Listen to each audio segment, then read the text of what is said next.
Hello, everyone. Today is Tuesday, April 29th, 2025. This is day two of week four of Hotel Evening and Weekend Platoon. All right, how's everyone doing? Fine, thank you. Doing great. Fine. Anybody ever see the movie Italian Job? Anyone ever see it? It's actually a pretty Yes, decent movie. What does FINE stand for, the acronym in the movie? Anyone remember? I don't remember.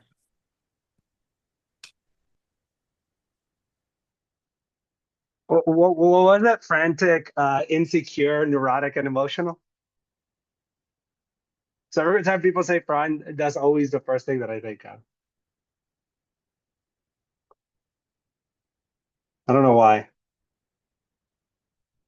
Anyway, Nice haircut. thank you. Got that mullet going. Look at that, boy. Ooh, Wow, nice. yeah, dude. So I don't like people thinking that I'm a tech bro because then they're gonna ask me for stuff. So the more successful I am in a career, the more homeless that I look. And that's kind of eventually when you know that you think, oh, that dude hasn't showered in a week. Just know that I made it. I made it. Is that the Edgar? No, dude. The Edgar is a stupid haircut. This is mullet, bro. It makes you smarter. Hey, Dirk Diggler, the 1970s wants his hairstyle back. They're coming back, bro. They're coming back.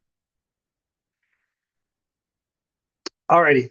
Alrighty. So yesterday you guys covered an intro to classes. Is that correct? Yep. Let me pull this up here. Okay. I'm sharing my screen, right? Yep. All right. Cool. Any questions on intro to classes? Anything that didn't really quite make sense or I can answer before we get started on day two? This is just uh classes part two. This is just an extension of what you learned yesterday. Uh, well, I did have one question. When it comes to classes, I don't remember if I heard it correctly, but um, you can actually have functions in the class that you can call on. Correct. Yeah. So when you instantiate a class or create a new version of this class, they can have methods. And method, when someone says a method, they just mean a function within a class, right? I think we're going to cover part of that. Let me just briefly look through what this is. You talk about instantiating classes instances, object instantiation. So a book right here would have a title and an author, right? Here you call on the property. Everyone seen this highlighted portion where it prints new book.title? How can I tell that that's a property and not a method right there on the section that I have highlighted? Doesn't have parentheses at the after title. There you go. That's how I know it's a property because if it was a function call, it'd be parentheses after. So I know by just looking at it that that's some kind of property. Same thing with author. There you go. Then there's this weird GIF. And then here it defines the method in it that takes an object called self. And self is referencing here. Who is it referencing? That instance. Yeah, don't let that confuse you. It's referencing that specific instance of book. Can there be 1,000 different instances of book? Yeah, there could be a million different instances. There's no limit to it. It's a factory. It can create a version of it unlimited amount of times. Okay, cool. Oh man, this takes me back. Anybody ever read Catcher in the Rye? Yes, sir. Holden Caulfield when he William wears his Caulfield, yeah. hat. Yep. It's his what hat? Does anyone remember? You got to go back in the vaults for this one. It's his what? People what hat? Remember. I've read It's that when I his was like in eighth grade, I think. same. It's his people killing hat. I don't know. That's like the one thing I remember about that book outside of the kid's name. Oh, and the other thing that I remember about that book that he's a liar. He's a compulsive liar. There's a specific part of the book where he's walking down the street and someone asks him where he's going.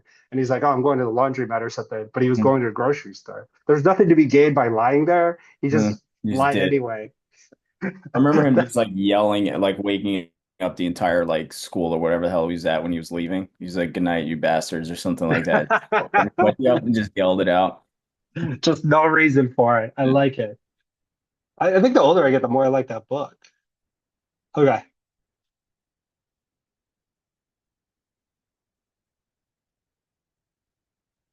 All right, so this is the conclusion. You should be familiar with classes, class attributes, instances, instance attributes, and then the built-in init method, which is known as a constructor. Tomorrow we'll be covering, I actually haven't quite looked at the lesson, but I'm pretty sure we'll be covering what Adam asked about methods. So here we go. This is today's class. This is Classes Basics Part 2. In our previous lesson, we learned about classes and instances in Python. The key takeaways are classes can be thought of as templates for an object or multiple objects to be instantiated from. When they say instantiated, they just mean created. When you instantiate a class is you create a version of that class. All right, instant objects contain instance attributes and methods which are copied from the class object is instantiated from. That means if a specific class has certain attributes or methods, if you instantiate a version of that class, all those methods and attributes come with it, right? So if I had a class named dog, and actually I think that might be the example here. If I had a class named dog and it had a method called bark, and you create 10 instances of dog, they're all going to have bark. Make sense? Okay. So by default, the values set in the attributes defined in the class are the values and instance attributes we're initialized with. This behavior can be overwritten using the special init method, and we'll get more into that as we delve deeper into classes. So here's the very classic example of class dog. So here you have class attributes, right? Type canine, name dog, right? And then you have init, right? What's really important about this init method here?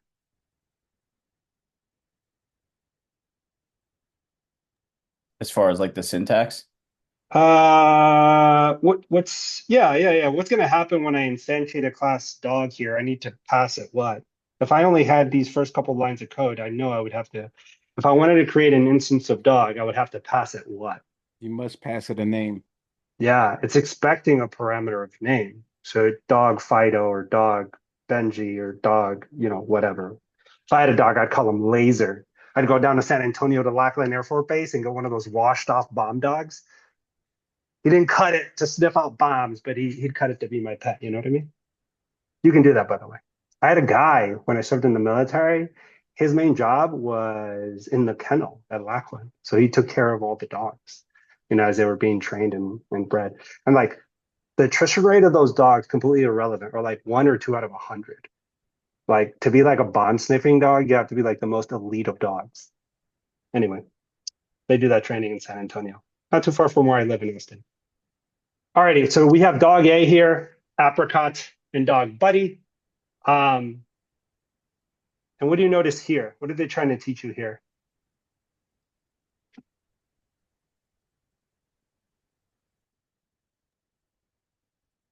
The variables that are shared and the variables that are unique to each instance. Yeah, exactly. Very, very good. Couldn't have said it better. Really nothing more to add to that. Notice how dog A and dog B on the first 2 lines have a type, but they share that type canine. But when it comes to the name, they don't share that because dog A has a name and dog B has a different name. So there you go. Class method syntax, and this is kind of what you were asking about, Adam. As we learned in the previous lesson, methods are defined using the reserved keyword def. When writing your own method, as opposed to calling a special built-in method, such as init, you can name your method whatever you would like, as long as the name you use is not a reserved keyword. Super important thing, not only in Python, but in every programming language. Following the name is set of parentheses in which you can include a parameter for which values must be given when the method is called. So here we go. This is class dog. Notice it doesn't have any class attributes in this specific example, but it does have a function or a method, I should say, called update color. And it updates the color to self color. So this dog is now going to take, if you call the method, you give it a color, and now it can set its own color, right? So here we go. We instantiate class dog. What do you notice about the section that I have highlighted here? It doesn't have a what? Parameter. Yeah, it doesn't have a name. It's just dog. Totally fine here, right? But when you go update color, notice it throws a type error. It says, hey, we were expecting a positional argument called color. You didn't pass it. So when you go dog update color black, and then you go on the very next line, dog.color, right? It should be black, and it is. So there you go.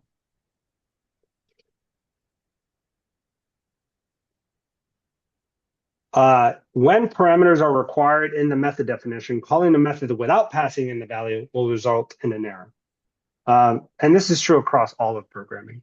If you're calling a function and it's expecting one parameter, but you give it 2, it's going to throw an error. If it's expecting 1 and you give it 0, it's going to throw an error, right? The only time is you've accounted for multiple parameters. And does that everyone remember the keyword for that? It's asterisk what? Args, right? You could take Arg. more than one parameter, 0 to whatever. All right. So modifying class and instance attributes through methods. While instance variables are the attribute values unique to each instance, class variables are the attributes and methods shared by all instances of the class. Instance variables may have unique values for attributes they receive from their source class, but the methods they receive from the class are essentially identical. So methods are not assigned values the way that attribute values are. In this sense, there is no need to distinguish between class method and an instance method.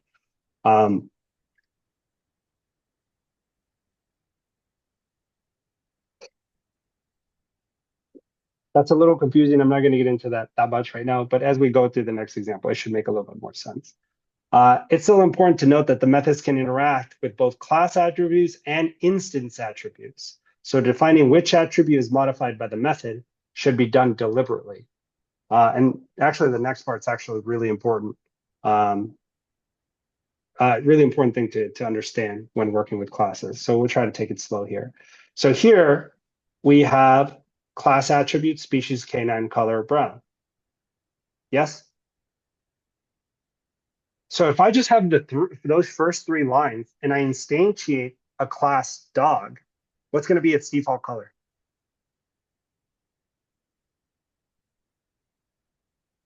Should be brown. Yeah, it's going to be brown every single time.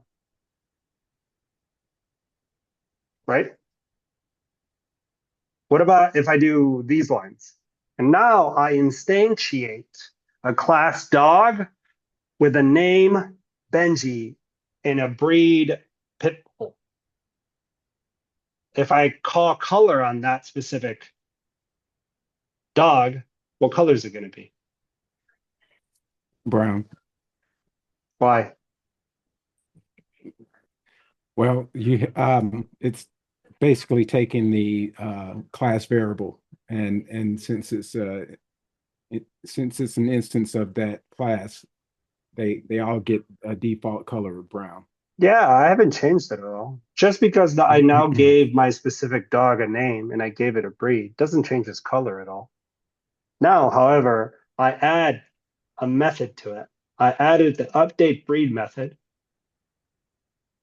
So let's say I create a dog named Benji, breed pit bull, but then I call the method upgrade breed and I pass the color green. It's going to replace the default color brown, and now my dog is going to be green. Why did I say green? I don't know. I've never seen a green dog, but you get the idea. Make sense? Right? And that's only possible because you've actually updated the class and you gave it this method, this functionality. So if you omit this and you just write this dog class, right? Every single dog that you ever create is going to be brown. You can't change it. You haven't given it that functionality. But if you want to give it that functionality, give it the method update breed, and all of a sudden, anytime you instantiate the class, yes, it's brown, but if you wanted to change it, you have the option to now. Make sense? Uh, Guillermo, so shouldn't it be update color and then instead of self dot breed, it Oh should be yeah. Yeah, that Yes. was throwing me off too. I Yes. was like, wait, what? Sorry. Update breed. Same concept. Update breed, but you could also have an update color, right? Or you could have an update species. It doesn't change anything. Sorry. For whatever reason, I read that as color, but it's breed. But everything I say is more or less the same. It actually doesn't matter. It applies just the same. Make sense?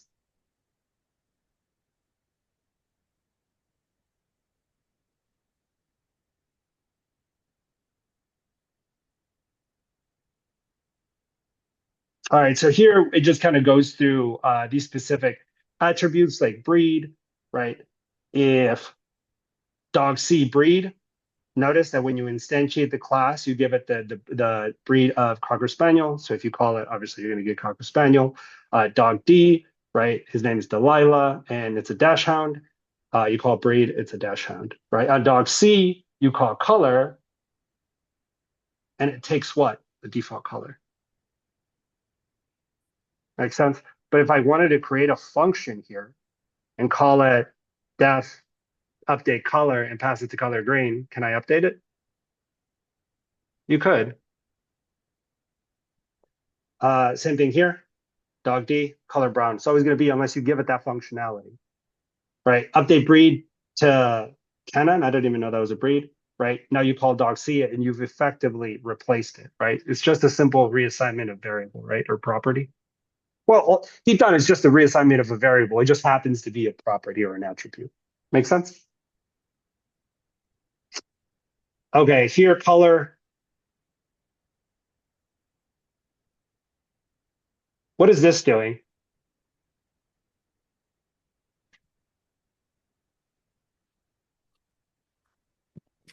it's changing that it's changing dog C's color variable to brindle.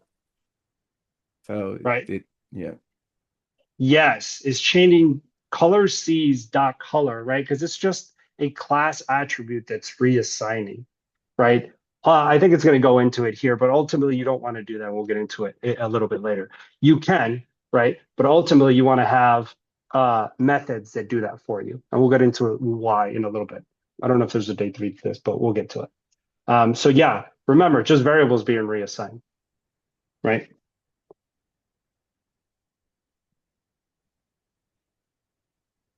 So dog C, let's go through this step by step. It says brindle, and now you go to color C, you go brindle, right? And then you go dog C color, and it gives you brown, right? What happened here on dog C? Why is it not brindle?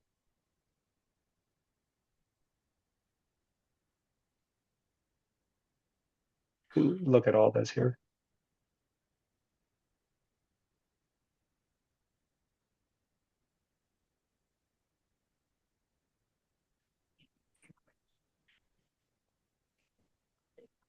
Because you didn't actually specify what color you wanted dog D to be. Yeah, I didn't. So it just takes the default value. It was only assigned to class dog C, right? Dog C is a different instance of class D.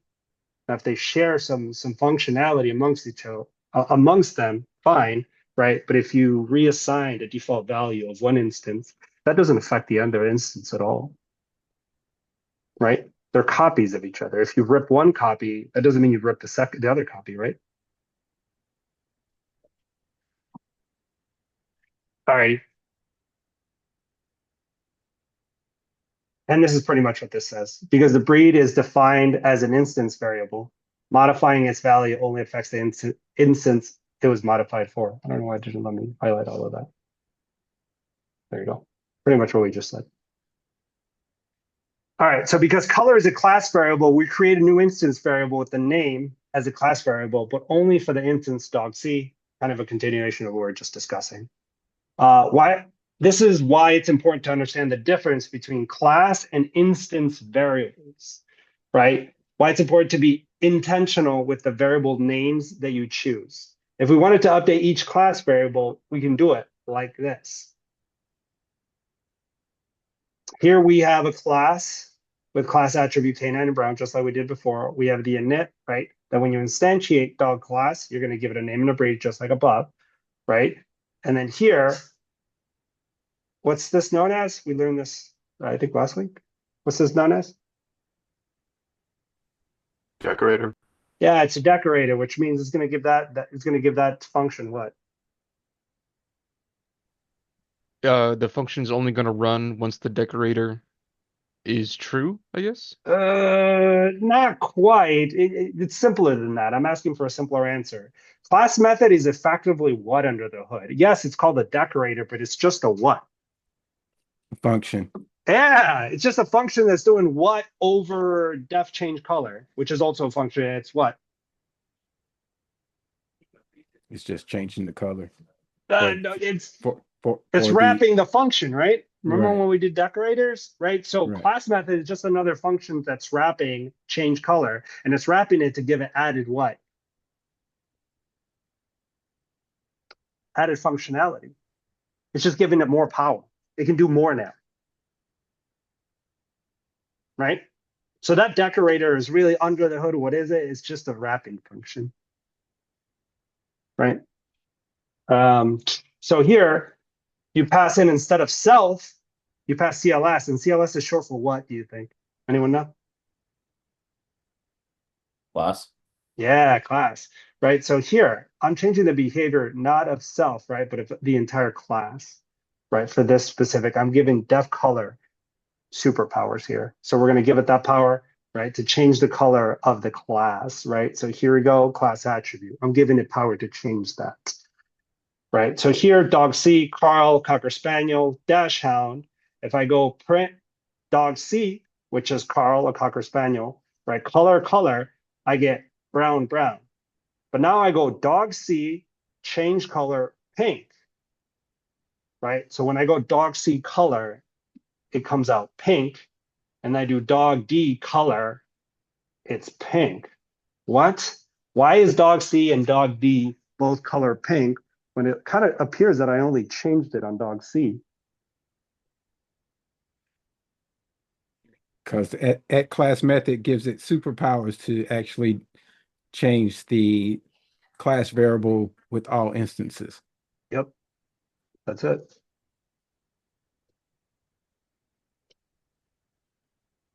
So having class attributes, right, or instance attributes, right, matters. It just depends. I hate to say it, but kind of everything in software, it depends, right? It depends what your use case is because everything is so different, right? So when you start thinking about like designing the architecture of an application, that's where the small nuances and what kind of classes you need, and do they need class attributes or do they need instance attributes? Are you going to hold state of one big class throughout the application, or are you going to manage it individually, right? All these small decisions come into play. Like, how are you going to design this? And this is just a very small example of this, right? Could you do it all with instance attributes? Yeah, right. But you're going to have a lot of duplicate code, which if you change one place, you're going to change in 12 different places. And that's for a really small application, right? And what ultimately happens is when you start building infrastructure and applications, people tend to build on top of them. So then if you change, right, the functionality of something in one application, has unintended consequences of typically affecting other parts within a company, depending on how it's used. Okay, so here we go. So let's go dog color here, and we assign it pink, right? And then notice that if you assign it to the class and change that specific instance attribute, they're both pink. So right here, the most important thing to understand is class attributes, right? Instance attributes, right? These methods that can change, right? The specific instance attribute or class attribute if that's what you need. Questions about this lesson?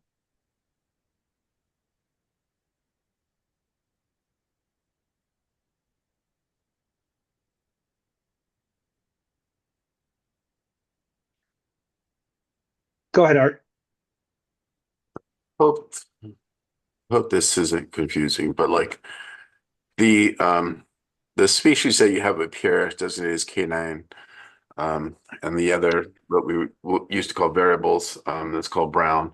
If you were to cut and paste that under one of the methods, wouldn't it be limited strictly to that method? So you can change, you can like maybe like hard code something, but it would only apply to that particular method. Really great question. Yes, but when you create instances of that class, it would be limited to the instance and not to the class. Yeah, Great so question. very specific use to do it that in that manner. Yes, right. And it's all dependent on exactly what you're trying to accomplish. Right. And sometimes they give another very classic example, like class car, right? And they'll have something really simple as like class attributes or something like, 4 doors or 4 wheels, engine, all the cars are going to have that. But then you start customizing it, right? Color of the car, 4-cylinder, 6-cylinder, automatic, manual, things that would differentiate from the types of cars that you were building. Right, when all your cars, if you're creating a bunch of sedans, are going to have 4 wheels and 4 doors or whatever, and an engine, right? Now, what kind of engine depends? Automatic, manual. Does that make sense? Okay, cool. So pretty straightforward lesson here. I kind of want to go back to day one, right, and kind of look at this because you haven't had a chance to go over application users, right? Because this was your homework assignment yesterday, I believe, correct? Okay, application users. Let's just take a brief look at it. App users.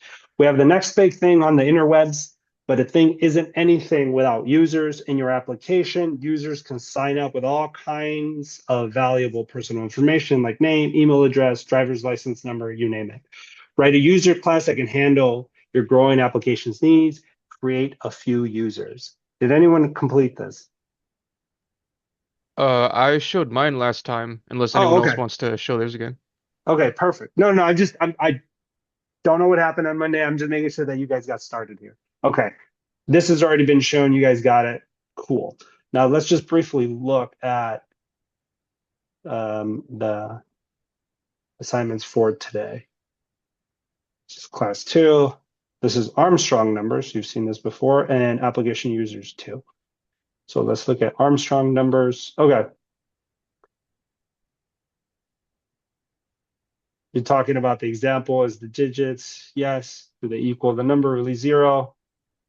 All right, so this is the important part. This you should be able to copy paste from one. We already did it, but this I think is kind of where we want to be, right?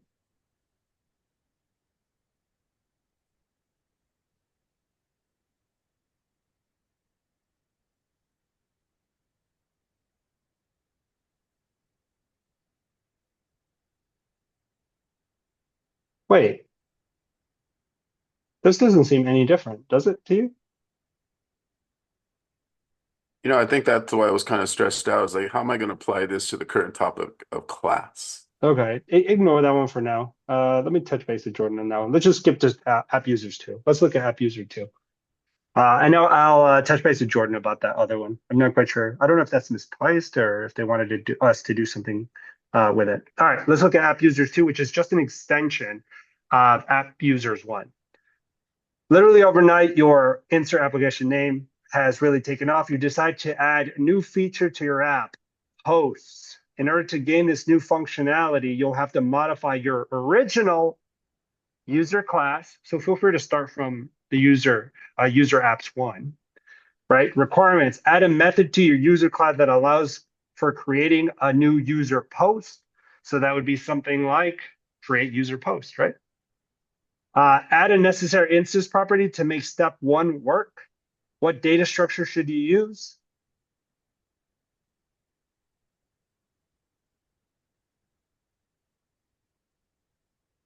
Anybody know here? Let's walk through it just a little bit. Add a method to your user class that allows creating a new user post. Pretty forward. That's just a method, right? It's going to be something like def create new user post, right? Easy. Let's look at two. Add a necessary instance properties to make step one work. I'm going to leave that to you.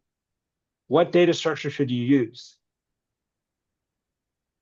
if you're allowing users to create a new user post?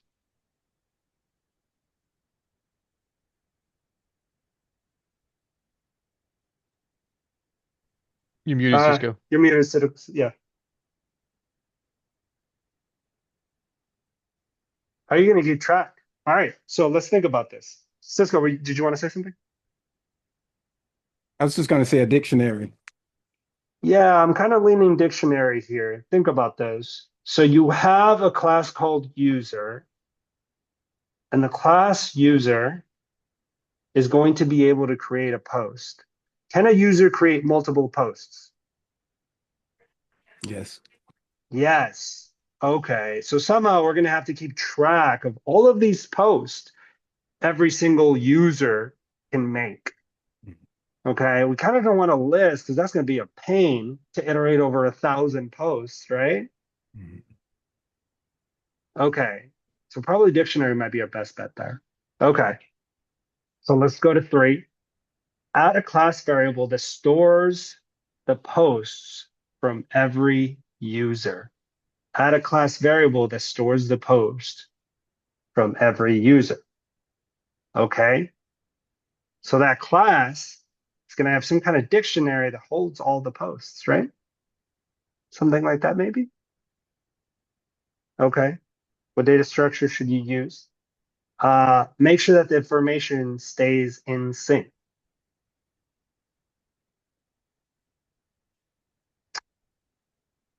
Bonus, add a method that allows for deleting a post. Again, make sure that your information stays in sync. That bonus one's kind of hard. Add a method that allows deleting a post. If you use list, you're going to have to iterate, and it's possible you have 1,000 posts. That's a lot of iterating. Dictionary might make more sense, but how do you structure that? That's a good little challenge. Questions about app users too. Well, within the dictionary, wouldn't you need to make a list anyways, using like the user's name as the key, and then it would be a list of all their posts? Say that again. Wouldn't you have to make a list anyways within the dictionary? For? The, for the user, say the user's name as the key, and then it would have to be a list of all of their posts. No. What's wrong with what you said?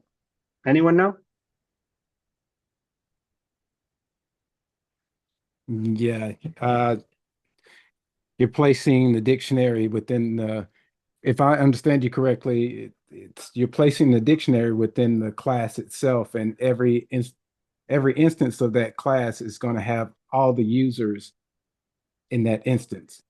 But you actually want your instance to be per user, not all the users. Yes, that's a little confusing, Cisco, but I think you got Yeah. it, right? Yeah. The user Guillermo has 12 posts. The user Adam has 1,000 posts. Our data is not going to intermingle. I have my posts and you have your posts. There's no need for a key name for the user Guillermo. He owns all his posts, right? And there's no need for an Adam key if Adam's the user. It's referencing self, Adam. There's no mixing. Make sense? I got it. I get it. Right? I'll try to give you kind of a macro example of this, right? I mean, take any social media platform, they're all more or less the same, right? In there is a class called user somewhere. They might call this something different, whatever. But there's a class called user, right? Where it has your name, right? It has your email, right? It has your password probably as a hash, right? Or as a pointer to some database, right? Where it's encrypted, right? But that is a class, right? And depending on how they structure it, they probably have a key called post or something. And in there, there's a dictionary with a bunch of hashes of all the posts you've ever made, right? That point to a bunch of conversations you've been engaged in, and a bunch of probably likes, or maybe that's another key. Likes is another key, right? And in there's another dictionary, right, with a bunch of key value pairs and a really complex interrelated structure of data, right? That points to a lot of different databases where they structure everything, right? But you're pretty much at the beginning of that really large interconnected web. You're just creating a user with some posts, right? And if you can manage how to figure it out, right, to delete said post. On the bonus, how do you think you're going to delete a post? Let's say this is something you should be able to do, okay? So when you finish your little app users too, you should be able to say user Guillermo create post super Chicago Bears Super Bowl, champs 2026. And then I'm going to create another post. Caleb Williams is the best quarterback in the NFL. And then I'm going to create another post. Go Bears go. And I'm going to create another post about how the Bears will continue to be awesome and they're going to win more than 8 games this year because I have the 8.5 on FanDuel, whatever, right? And then the next method, Guillermo, the user, right? It's going to delete. But I want to delete Go Bears Go. How is that going to work? How are you going to implement that method?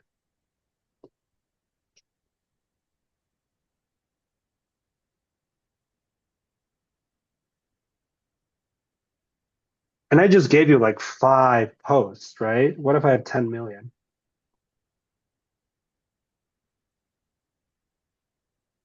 Right. How are you need going to it. try to think it out? How are you going to try to implement it? Go ahead, Cisco. Never mind. I don't think you were looking for an answer. No. I am looking for an asker, Oh, right? okay. You're being asked to do this, right? Okay. The first 4 steps here are pretty straightforward, more or less, Mhm.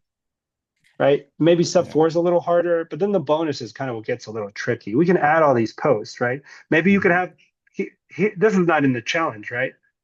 But why doesn't everyone add a function? Show me all my posts or show me my posts. Mhm. And maybe it prints all your posts in order, or it just prints, you know, um, everything in a dictionary. I don't know, however you want to do it, Mhm. right? That might help you try to figure out how are you going to try to delete them, right? Now it's not in here, but you could easily create that same method for user Guillermo to show all of Guillermo's posts. Mhm. Okay, it's showing them. Cool. That kind of helps me because I know kind of the data structure that I'm dealing with. But I also need a method that says, hey, delete X post, right? How are you going to identify which post to delete,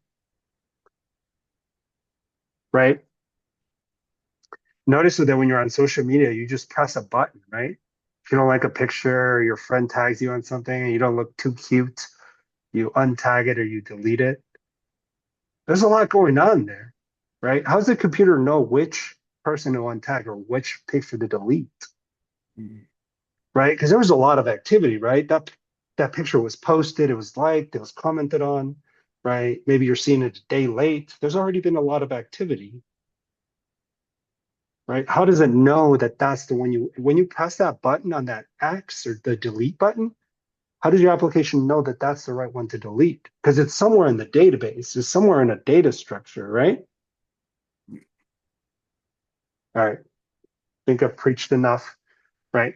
But that's kind of how you used to start thinking about it. So add a step 5 there. Some kind of method called, hey, show me all my posts or show all posts for user Guillermo or user Art or whoever. And then you can kind of start thinking about, hey, how am I going to try to delete these? Go ahead, Art. I kind of read that a little bit differently. I think another reading of it could be that we could allow for deleting a post, let's say if there's foul language. So instead of go Bears go, it's like F the Bears or something like that. So in any instance where we see this word and we create a dictionary of words that we consider foul, then that would delete that post. Is that a You strange? you can do that. You can do that, but that's gonna be harder, a lot harder. I'll tell you how to do it. In the most simplest way, you can just do a regex max or something of like a keyword, right? Or anything that even looks like the big F word or something. You could do that. I mean, you could extend it even, right? But this challenge for now is a little easier than that. But let's say you wanted to, yeah, just delete. But when you want to delete something, you want to delete something specifically. Identifying which post to delete is crucial here because you're not going to remember, right? Like when I delete like a Facebook status that you post, maybe when you had one too many, right? You don't have to type out what you wrote to identify the post. You don't have to, put a timestamp in. You don't have to do anything complicated. You press a button and it's deleted. Cool. Yeah, but someone wrote the code behind that button, right? That button is just an abstraction, right? What's happening on that button click is a lot, right? It's firing off a function, right? That's running code logic that's identifying the right post and then clearing it, right?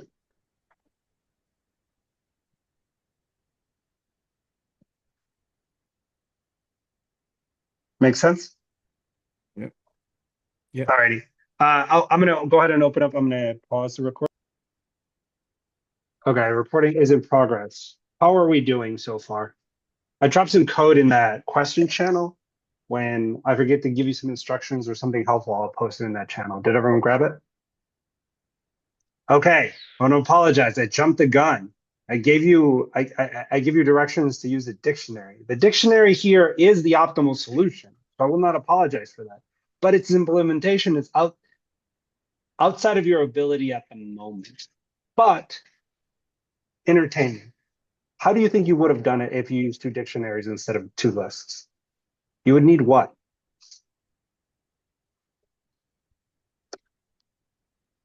I know we have to build up to this, right? I just gave you the right answer right off the bat. So we're going to walk before we crawl. So we're going to use lists and we're going to iterate and do it that way. And that's the extent of this challenge. But we're going to get to that. We're actually going to do that. But hypothetically speaking, if this was a real application, you would be using dictionaries. And what would you use for the keys? Anybody have an idea? You would just a what? Some kind of, you don't have to be perfect here. Just what do you? I just use numbers.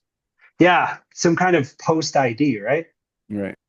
Right. How you could do it here, and this is more of a kind of stretch activity, right? But you could just import the UUID library in Python, right? And just generate a random number as a key, right? The post ID. And every post has a unique ID. So no 2 posts can have the same ID, right? And then you just identify it by the ID, delete them, find them, direct access, constant time, O of 1, as opposed to iterating, right? Because someone could have a million posts. That's not unreasonable, right? Think of Gen Alphas right now? They haven't known a world without internet throughout the course of their, 80, 90, 100 years of life. They might have that many, right? Right. Okay. So all that being said, you got the code, you've implemented. How far did we get? I got all the way through it. You have a solution. Yes. Okay, hold tight. I might have you share. How did everyone else do?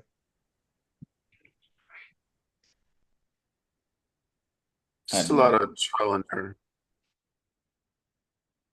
Were we able to create the class and its methods?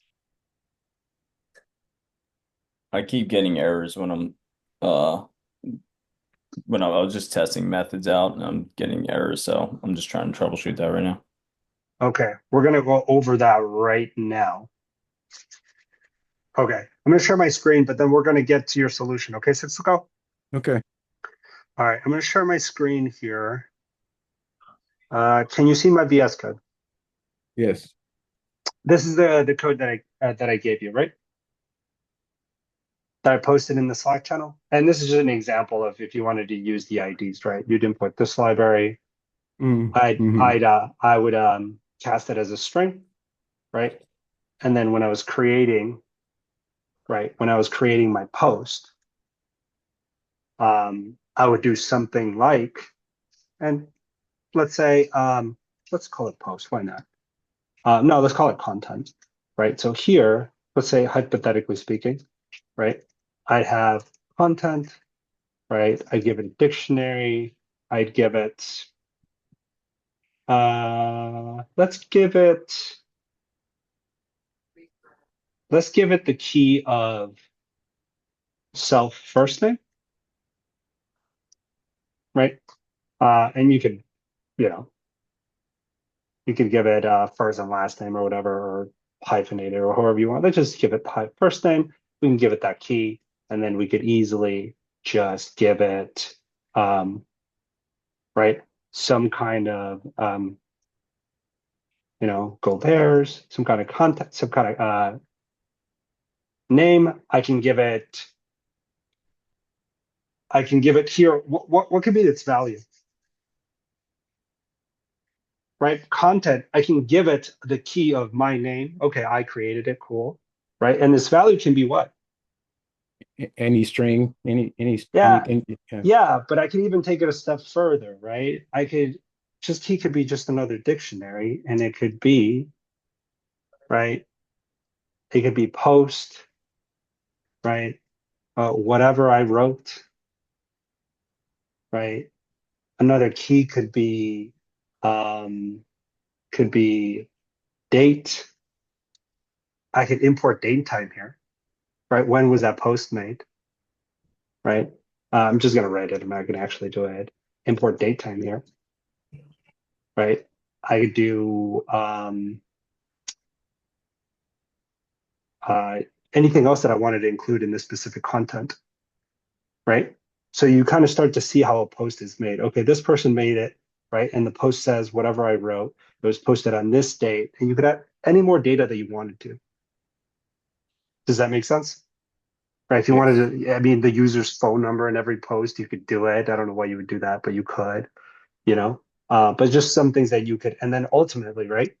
You could add that content to posts, right? So then when you add it, hey, this person made this post, the content was this, the date stamp was this, right? Roughly something like that. Okay, cool. So I can delete that. That was just an example. Don't need that. Okay, so this is more or less what you have.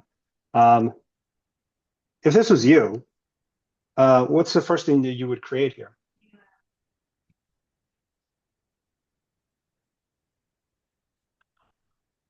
A new method? Yeah, method of what? Post, new post? Yeah, we can get into that. We're going to get into that, right? But what would be helpful here first? We're going to build up to that, right? But that's more of a complicated method. Here, let me just print out the name, right? Make sure my functions are working, right? Def, user, name, right? I'm going to pass in self, and I'm going to pass in just self, right? And I can return what?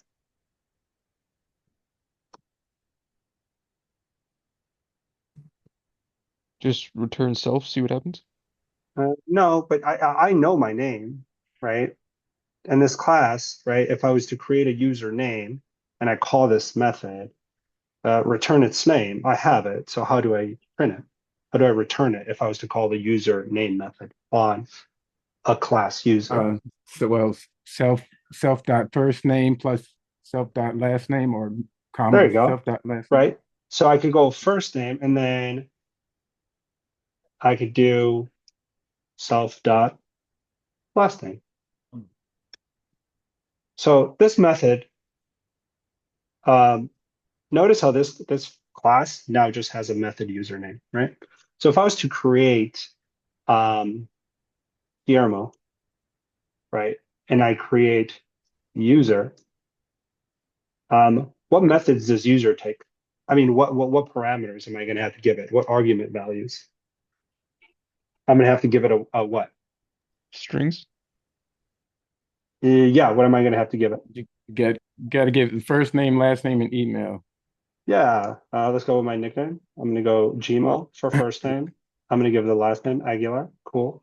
And then I'm going to give email 123 at AOL.com. And then do I need to give address and phone number? No, Why not? They're equal to none. What does that mean? those they default to a non-value, so Yeah, it's optional. yeah, it's optional. I've given it a default parameter, right? That means if nothing's passed in to the instantiation, right, it takes done. So when I create this user Guillermo, is he going to have an address if I call it? It's going to be empty. Yeah. Yeah, So it's going no. to be empty, but it's going to have one. It's not going to error out, Right. right? Because it's none. Right. So it does Right. have it. It's not going to say, hey, I don't identify that. I don't have that property, right? I do have it. It's just none. Right. Okay, cool. So I have Guillermo. That's my variable, right? So if I print here Guillermo and I call user name, right? And I run this, what am I going to get? Gmail. Not quite. You're gonna get the string your first name, last name. Yep. First name spelled incorrectly. Bert. Where? Sorry. Oh Under yeah. the On return. First. Good. There we go. Let's try that again. Okay, cool. So I'm going to run it. Yeah, there you go. First name and last name. Okay, so I know that I've instantiated this class correctly, line 19, right? I've printed an instantiation of this class and I've called the method username on it. Okay, cool. Right. This is pretty simple, but this is how I would go start building this out, building this solution. Hey, write a function. Okay, I have the name of it. I might need that later. Cool. Now I can create a post. Let's create a post. Create post. Right? It's going to take self and it's going to take what?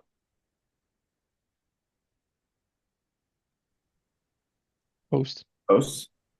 Yeah, I could call it post, I suppose. Okay, cool. And it's going to return. Why don't I just return post right now? Just going to return post. And here, I'm going to literally just copy paste this. Right? I'm going to comment this out for now. Right? And instead of username, I am just going to call create post. And I'm going to pass it. What am I going to pass it?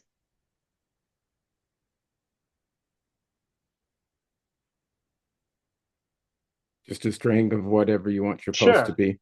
Go Bears.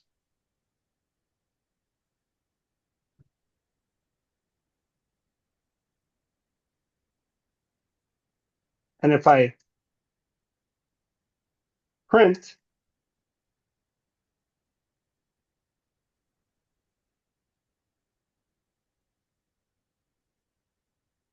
right?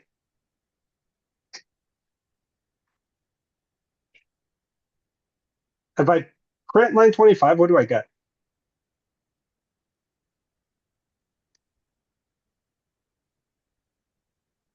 If you print what?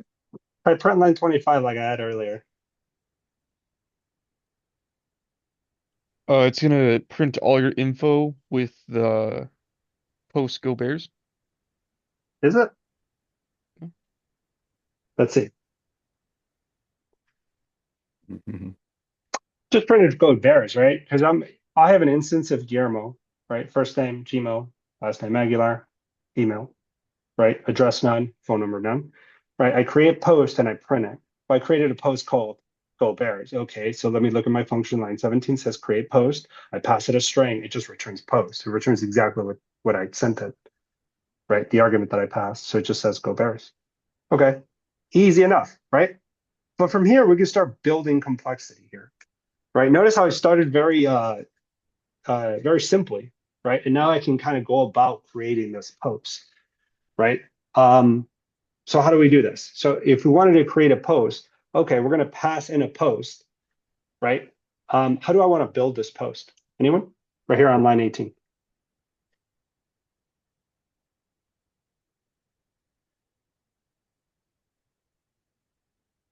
How about this?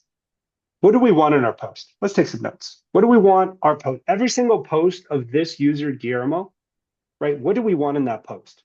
Why don't you just tell me that? Maybe the username, user ID. Username, right? We don't have a user ID for right now, right? That's right. But we could add that later. So, all right, we want the username. What else do we want?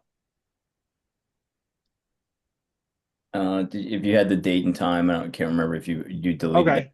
But yeah, I deleted it. So, because I don't want to add too much complexity. But yeah, you could add the Mhm. date and time, right? But we're simplifying this, Yeah, right? the So, So basically, just username and what the content is that he's posting. yeah, content that he's posting, right? Content that is being posted. Cool. Let's just start there, right? Eventually, we could add complexity, right? We add date, time when it was posted, and all that good stuff, right? We could. That would be just another whatever, right? Just another thing we could add. All right. So how do you want to build this post, right? So look at line 29. I'm just passing a string. That's just content maybe that this person wants to post. Cool. But we're missing the username. That's what we want, right? So how do we want to structure this post? You do self.post and then the post ID. Oh, there is no post ID. Uh, well, I thought originally you Yeah, had yeah, it on yeah. there. But I was just showing you how you would do Uh, it if you use okay. dictionaries. But we're going to do it a little simply to start off, right? It's just Okay. going to be a dictionary. I mean, it's just going to be a couple lists, right? So we're going to create a post that this user is going to create one. Okay. So here it says post, Mhm. right? But Right. really, when a user passes in a string, we really would, it'd be cool if we got the name too, right? Who posted it, Okay. right? So it'd be cool if, why don't we just create a dictionary, content, right? We make it a dictionary. We make the key dot, we can just do first name for now, first name. And we can make the value post, right? Mm-hmm. We could. Okay, cool. So what if we return content instead of post?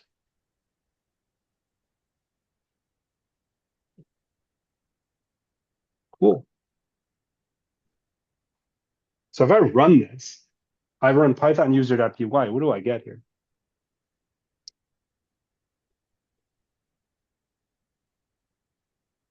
I'm not going to get Go Bears. I'm going to get what?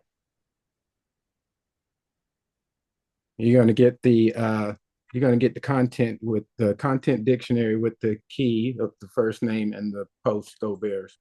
So I'm going to get Gmo colon Go Mm-hmm. Bears, right? Right. Let's see. Mm-hmm. That's great. That's what I wanted. Yeah. Cool. Easy. So I create post, right? But when I create post, right, I also want to add it to my post, right? Mm-hmm. So I have it here, and this is a simple matter of self.post.append Content. content, right? Yeah. So now this function is not only structuring my data like this in a little dictionary, it's also appending it to self.post. And here I could return content, I could return nothing, but let's just say that. All right, so let's do that again. I'm going to run it again. I'm going to print the same thing. It's going to say go. It's going to say Gmo and then go Bears. Right? It says it, but now something really important happened. Right? I added that content to self posts. Right? I can see that line on line 23. So here, after I create this, and if I print this, if I print Guillermo, and right after it, if I call what? Posts, and I run this, what do I get in consecutive lines?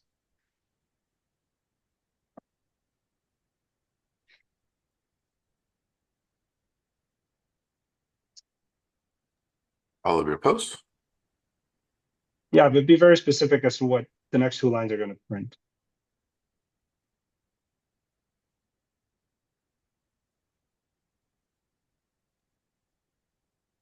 What are the next two lines going to print? You already know the first one. I already gave it to you. It's going to say Gmo go Bears. And the very second line is going to print what? Is it just gonna be Go Bears again without the Gmail? No. It's two consecutive lines, right? The first one's going to print a dictionary, P, Gmo, value, go Bears. Right? But the very next line is going to print what? I have it on line 31. It's going to print a list with what? Oh, all the posts that you've created so far. Yeah, all the posts that I created so far, and you're going to notice something interesting about it. So I'm going to run this. Yeah, there you go. That's a dictionary. And actually, if I duplicated this, right?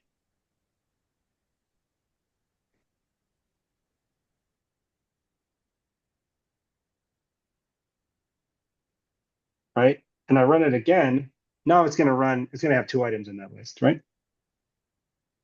It's going to say Go Bears, 2026 Super Bowl champs, right? But now I look at my list, it's got both of my posts, right? Because this guy, this Guillermo guy, ran two post functions, right?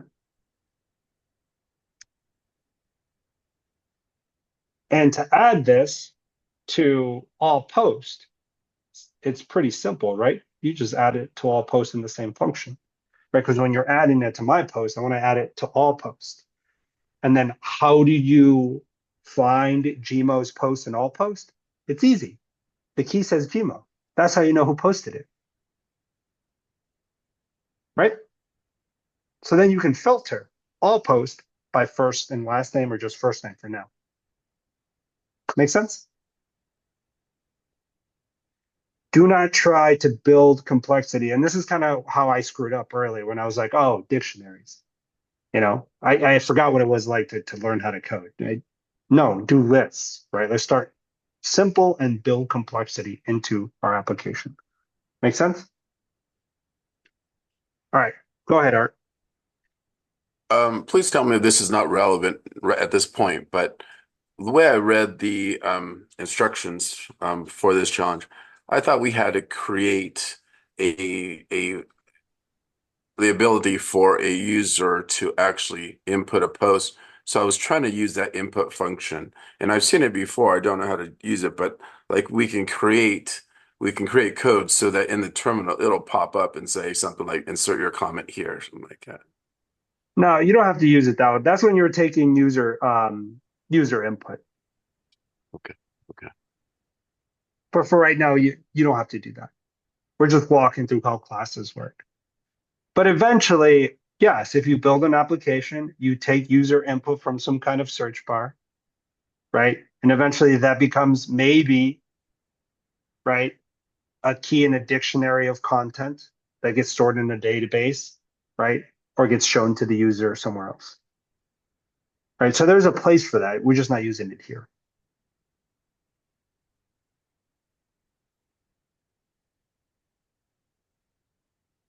Questions about this so far? So this right here kind of starts to get you there, right? So we created a post, a very simple post, right? But then you can kind of start getting, kind of figuring out how to delete them and add them and everything. So I'll leave it here. And then we'll have Cisco share his solution, and then we'll get back to it. Go ahead, Cisco. All you. Could you drop that? Yes, That I'll code drop it in the channel.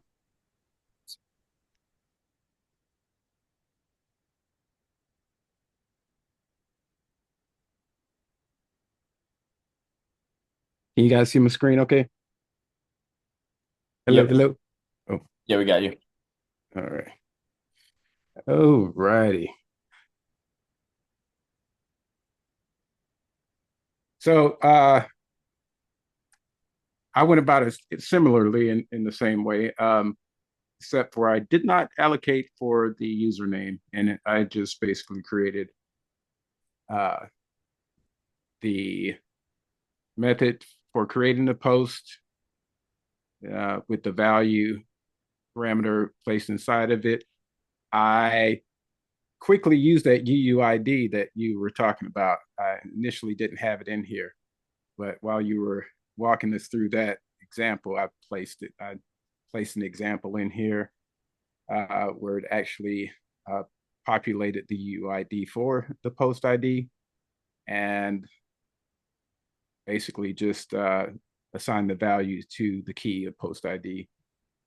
I also had one in here, a function that allowed Can you us pause to right view there, the Cisco? post. Mm-hmm. All right, so this is really important. What's happening on line 19 here?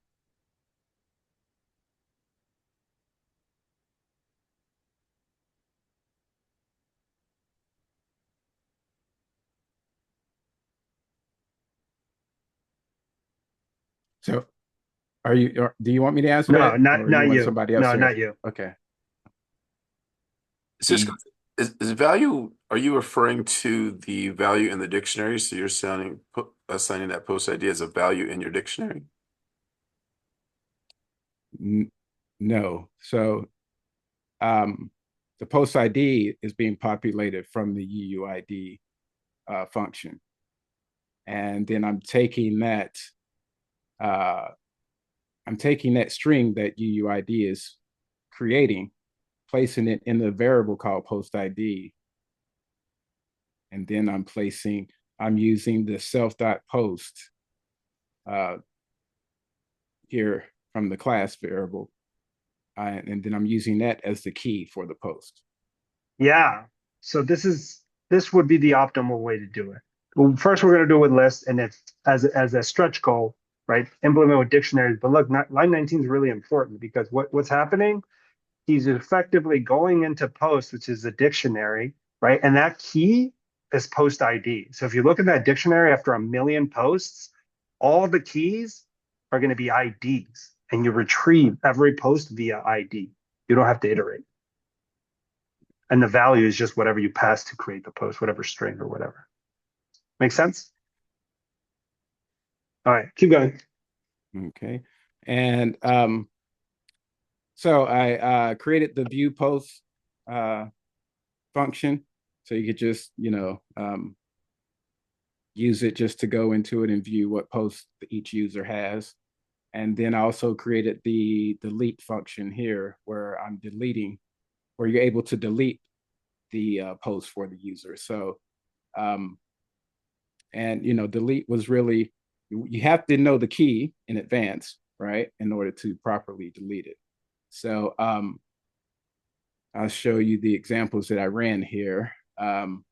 Here, as you can see, this is where Joe creates his first post. Sometimes I feel like a nut, sometimes I don't. That is something I would say. And then I just made some dummy posts here. This is my second post. This is my third post, right? Then I'm showing show user one view post, and it shows those posts here with the UUIDs, which are these long strings of numbers here, numbers and letters, and of course the post itself. And then, so since I just added that, you can just go user one, delete post, and then I can just take one of these UIDs out of here. Let's pop it out of there, grab the whole thing, and place it here, and do view post again, and we should see it. Wait a minute here, where is it? Key, okay. That didn't work. So let's see you key reference error. Okay. Let's see here. No, it's got to take it like that.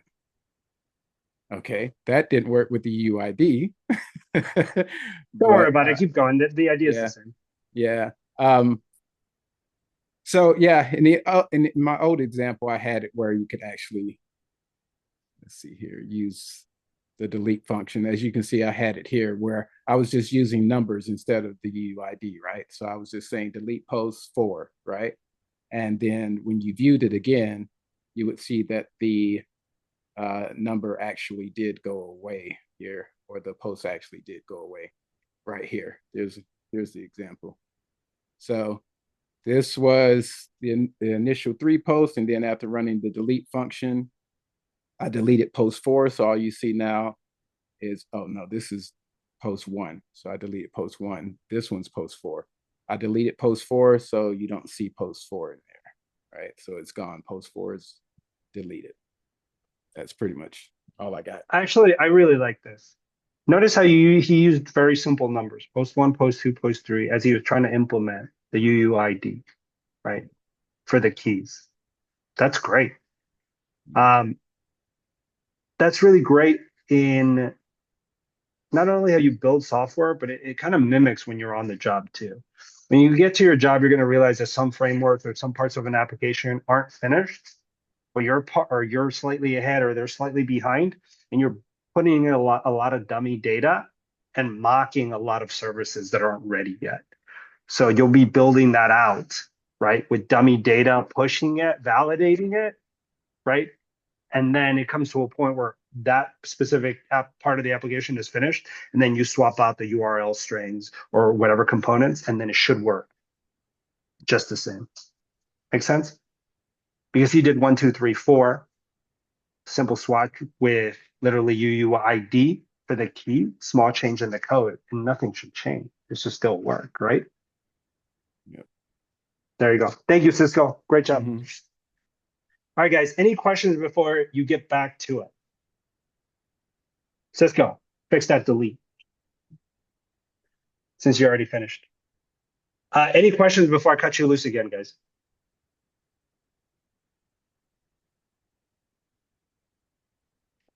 Probably the most important thing, start simple, build complexity. Create one user, have it return its name, have it create a post, have it print a post, have it add a post, have it remove a post, and then you go from there. That's exactly what I walked you through earlier. And same thing Cisco did.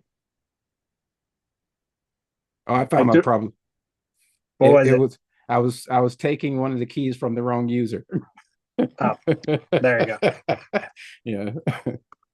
All righty, guys. If you have no more questions, feel free to ping me if you have any questions. Get back to it. And I'll probably bring everybody back maybe in 25 minutes. Okay? All right. Man, that's so loud. Okay. How do we do? I got a little bit ways through it. Couldn't get the remove a comment, but I was able to have the ability to post a new comment and then have the name of the commenter in the comment. Good. So just one more method is missing. Go ahead, Art. Yeah. Hey, Cameron, can you show me how you would append to your all posts on your line 2, and then can you show me how to print the contents of that list? Yeah. It's really important where how you tab, at what position you put that append, isn't it? Well, it has to be the right function, and then you have to access it properly. Let me see. Okay, can you see my screen? Yes.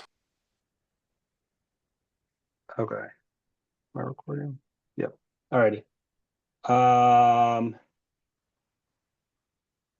line 19. Right. On line 18, I go into self.post, which is line 10, and I append just the post, right? Which my post just has user, and I just added first name, and then the content, whatever string is passed, right? So I just add it into self.post, but I access the user class with user, and then I go to all posts, which is the name of this list, and I just append it. There you go. Oh, gotcha.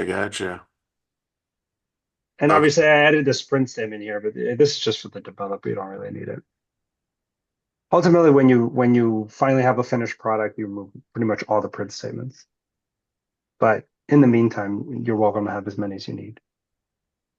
And how would you print your all post to see what's inside that? All posts. How would I print that? Yeah, I just want to see what's inside number 2 because I wanted to make sure that that is holding the post that we put in there. Alrighty, let's go through it. Okay, so here I instantiate a class of user1, right? Alice Smith, and I just give her some whatever email. And this user creates 2 posts right here on line 28 and 29, right? And here, this is Alice's posts, user1 posts, right? That's going to access line 10. That's line 32. And then just to print the rest is just user, right? It's the class user. Give me all posts for class user. And that's going to be everything.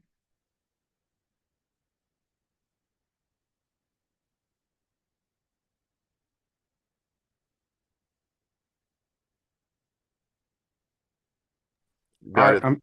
Thank all you. right, So I'm if I curious. run this, give me 1 second. This is no. Give me 1 second. CD app users 2. Okay, and then I print users. You're going to see those 2 posts.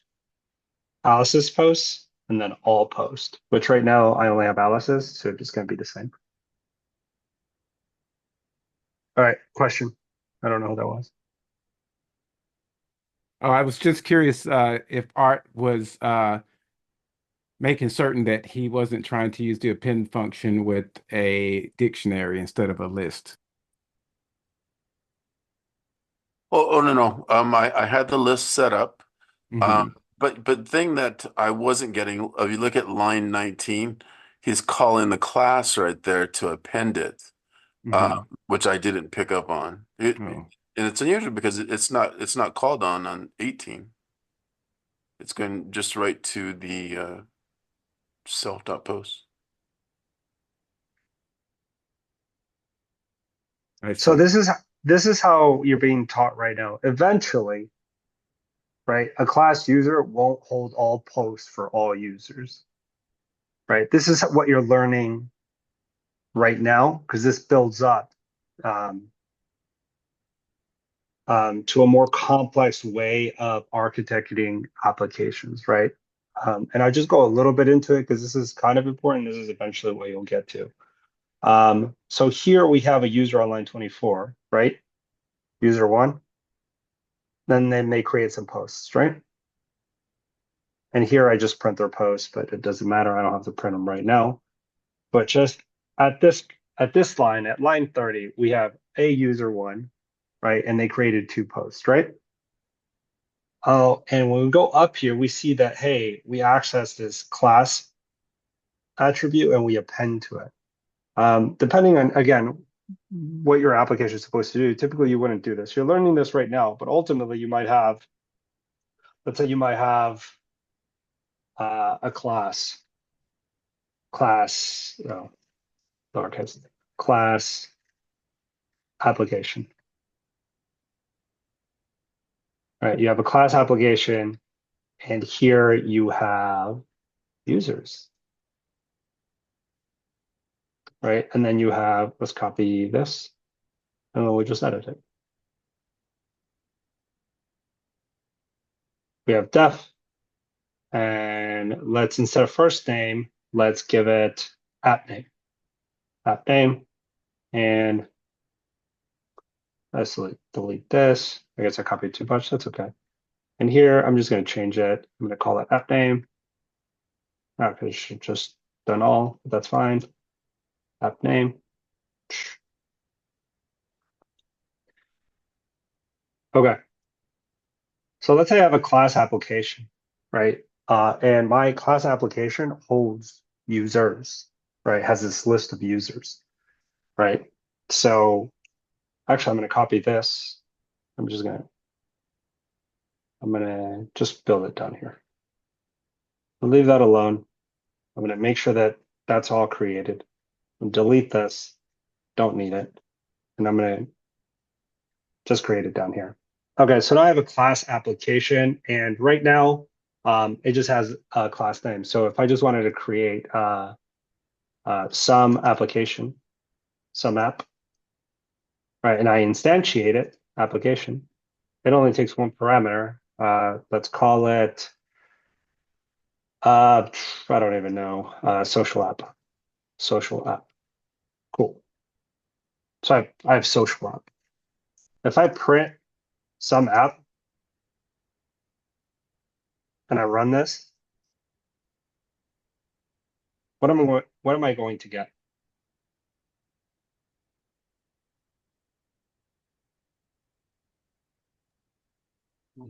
The obvious answer is social app, but it's probably wrong. What's going to be in my terminal? That's what I want to know.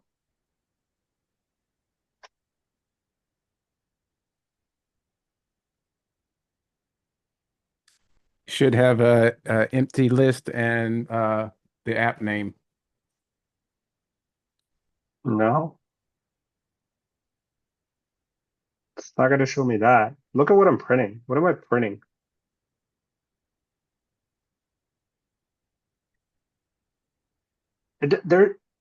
I can't write a simpler class than what I just did, pretty much. Oh yeah, you're not going to print. It's not going to show anything because you didn't. That's going to show something.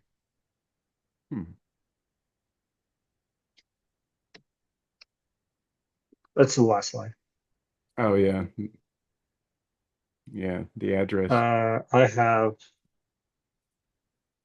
can comment this out. Alrighty. It's the last line. What is this? The address. Yeah, right, it's just address in memory, and it's telling you, hey, there's an application object at memory address, whatever. So there's an instance of an object, right? I mean, there's an instance of this class, I should say. Right. So that is something, right? That's what I printed. Right. But it doesn't really have anything else. Right. But it could easily, right? Def add user. Pass in self user. Users dot append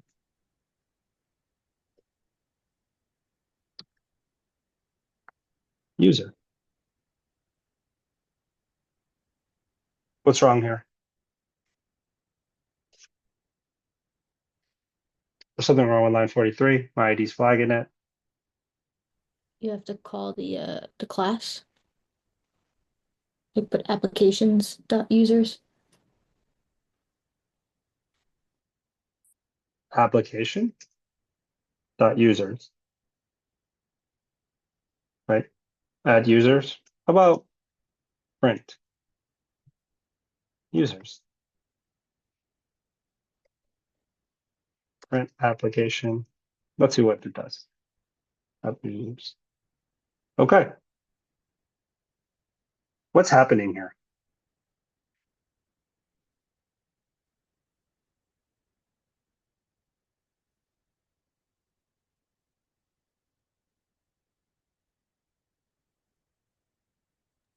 Don't you want to place the don't you want to place self dot users?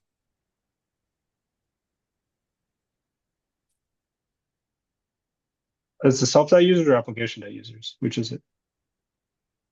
Well, we'll figure that out. That's fine. But what's happening here?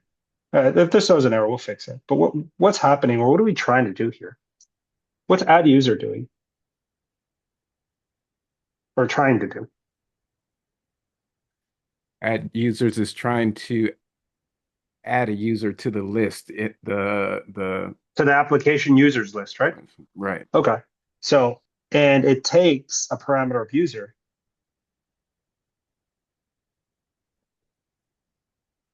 I have a user right there. Why don't I just pass it to user one? Right? My application has users. I created a user one. I can pass it in there. Right? Let's add it. Right? Let's try that. So I have some app, right? And I know some app has the method add user. And why don't I just add the user I created, user one? User one. Cool.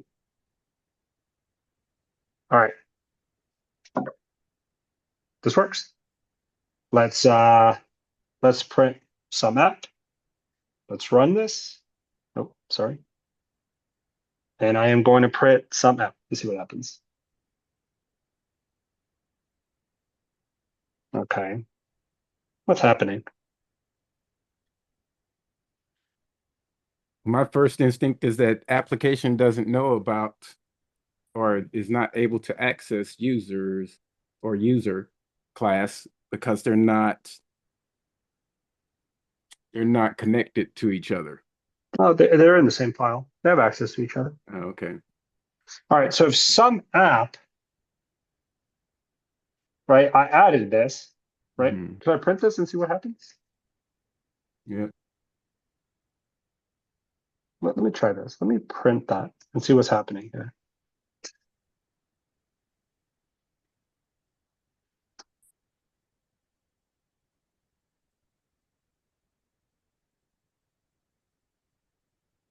None. It's not doing anything. So what's Right. wrong here? Could you scroll back up a little bit and look at the user? Core.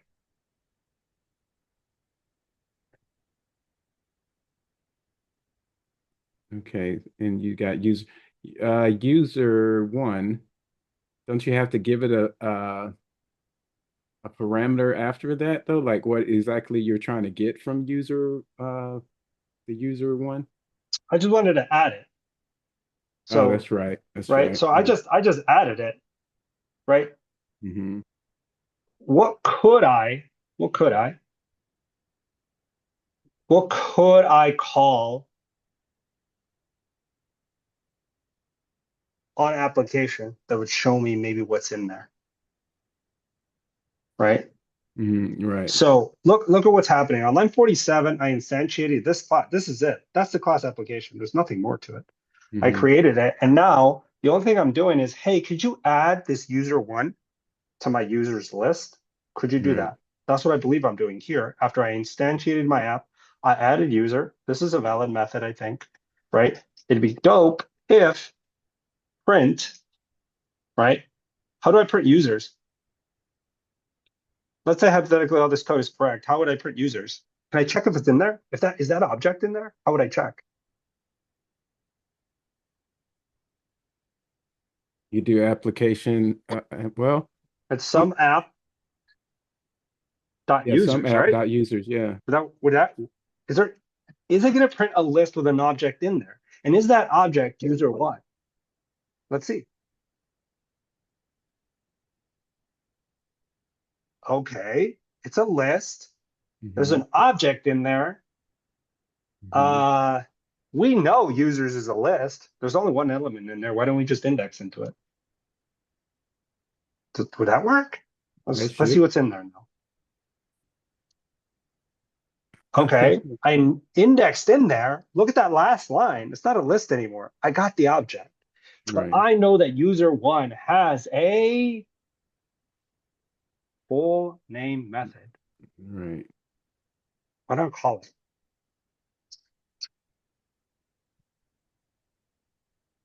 The method, right? So if I Mhm. call it, this should print user one name, and user one name is Alice Smith. Alice.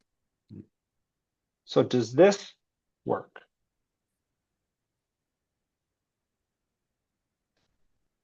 Okay.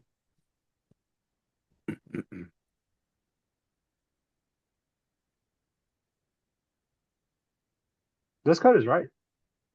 Yeah. You just got to dig deeper into it, into the list. What am I trying to demonstrate here?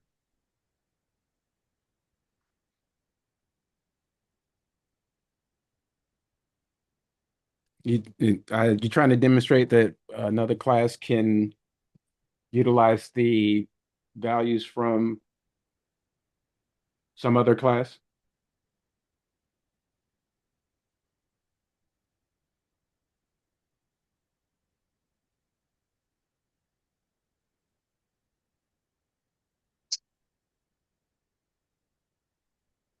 This. Okay. That is the basis of object-oriented programming. I can instantiate the class and pass it as a parameter because it's just an object. And I can do that indefinitely. Got you.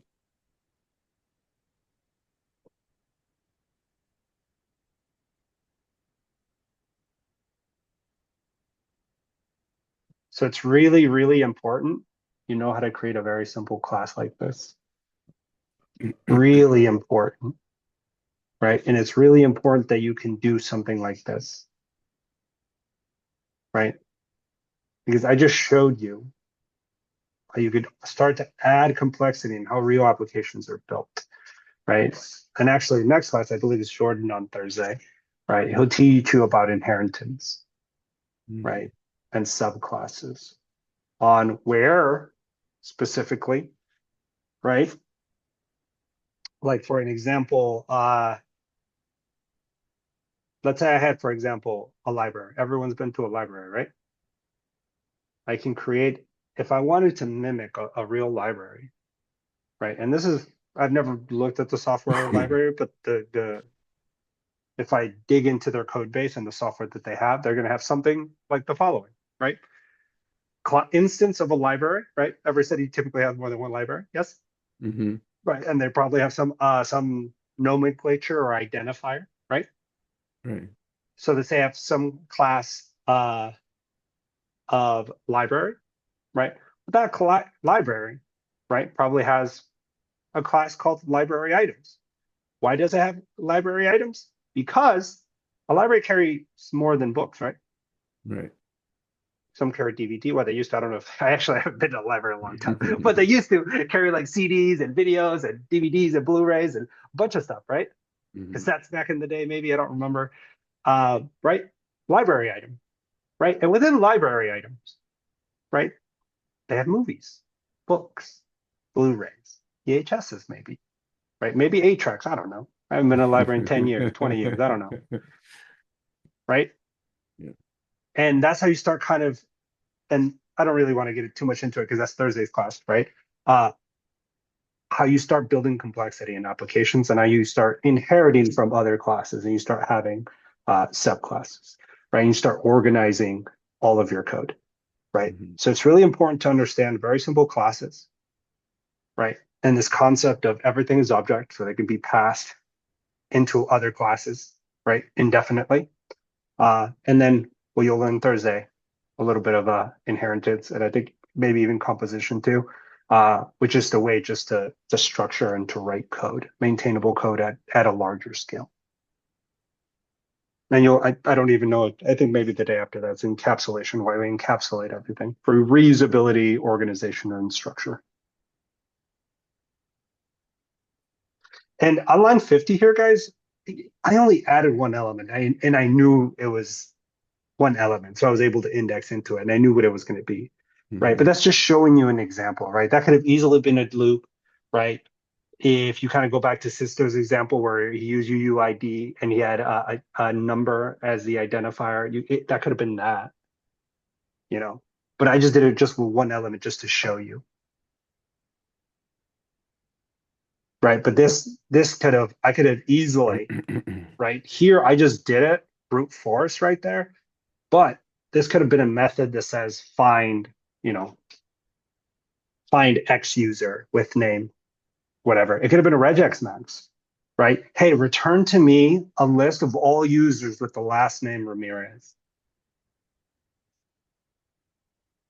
right? Yeah. Return to me all users, right, that live in the city of Chicago.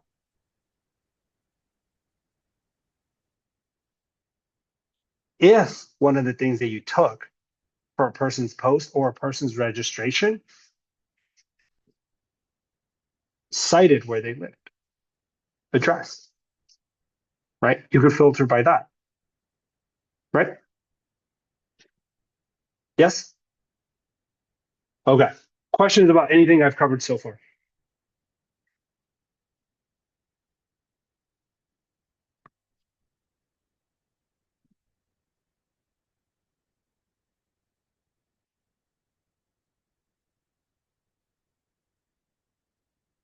Alrighty. We're going to go into this solution.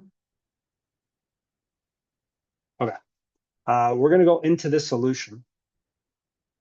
So I'm going to delete this, walk you through it. And don't worry if you didn't finish and I'm going to walk through the solution. You could try to do it just from memory later. And if that's too easy, implement the dictionary solution, which will be much more challenging, but also very rewarding, and you learn a lot. Because ultimately, when you write code, you'll write the dictionary solution. You won't loop through enormous lists. Does that make sense? Okay, so I wrote this already. Let me pull this up.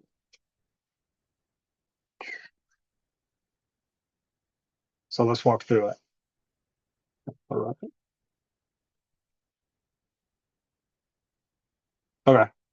So this is class user. This is everything that we had. We're going to use list. Here, I just put full name, just returns a template string or a template string, an F string in Python. And it just literally just returns first and last name. Contact info, if you wanted to add that, you don't need it. It just returns their email and their phone. This is a Boolean. Can anyone read what this says? Line 17.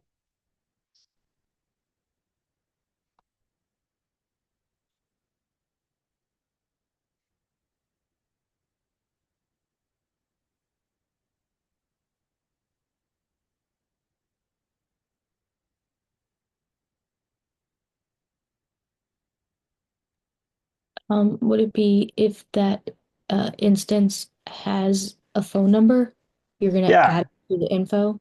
Yeah, right. It's pretty much if it's not none, right? Concatenate on line 18 to the string I have on line 16, and then ultimately just return that concatenated string, right? This is going to give me their email and their phone. That's it. It's just a Boolean. It's checking, A, if this exists, not none. Good. So here, create post. This is slightly fancier than we did earlier, but it's kind of the same idea. User, just give me their first name. Could you done first and last name? Yeah, you could have, whatever. Content. And here we just append not only to self posts, but also users. But again, we're just teaching you this right now to ultimately build up to multiple classes and inheritors and compositions, right? Typically, a user would not have the post for any other user that wasn't them, because that'd be really tough to organize, right? And then you would have, what, 10 users with all of their posts amongst each other? Think about that. That'd be a mess, right? No, it would just be one instance of user with all of its posts and where they're at, right? So here, this is just a print statement. Don't need it. I just use it to develop, and then it returns post. Did you really need to return anything? No, you could just return nothing, right? Because the magic is done here. Doesn't need to return anything. It can print and let me know, which is dope. but doesn't need to return anything. Make sense?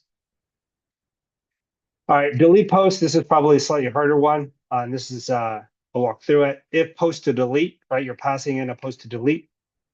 If it's in self posts, right, if it's in here and it's a list, so it's just a loop.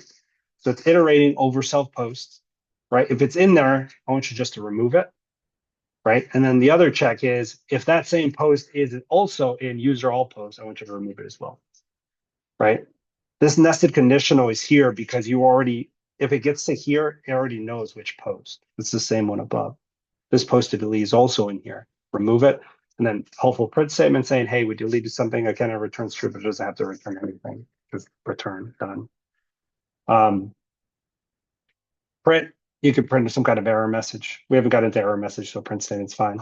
Post not found for blank name or whatever, or you could have written something else. Return false or just return. And here I just go into creating users, Alice and Bob, and then create user one and user two creating posts. And I'm sure you've seen this before, but the \n is just a new line character, right? So that's all it is. Here you print post for user one, user two, and then the class all posts, you can print them. Here I just practice deleting post two. And it's just this function, right? And here I just print all the posts after deletion. If I wanted to delete all the posts from my user, how would I write that? Look what this says. Look at my function here. I have a class name user, right? Constructor. I have full name, contact info, create post, delete post. What if I wanted my user class to clear all posts? How would I do it? Walk me through this.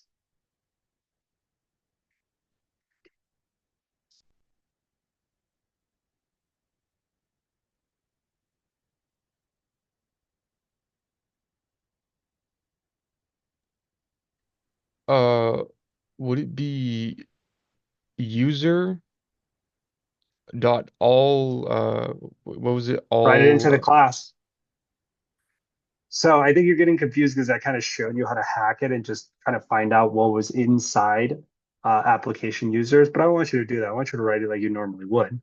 So I want user to be able to have a method that clears all its posts. How do I do that? I'm asking you just to add functionality to an already existing class. This is pretty straightforward. So what do I need here?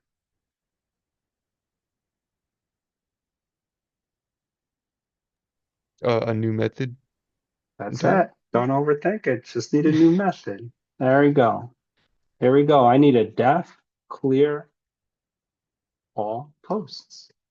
Easy peasy. All right, I'm going to take self. It's not going to take any other parameters. Doesn't need to. I just want to clear all my posts. Okay. What am I missing? What's my code?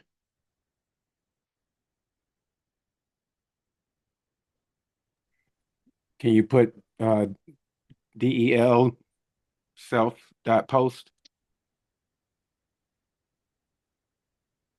But I don't want to delete it. Right? I don't want to delete the specific attribute. Is that what that's going to do? Is there a simpler way? Is this for per user or is this for the whole class? No, this is that per user. I just okay. want if Guillermo makes 3 posts, I want a method that just deletes them all. All right.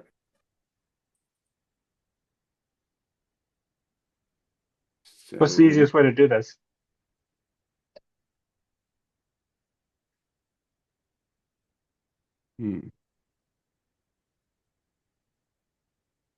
Contact info, full name. Does that work?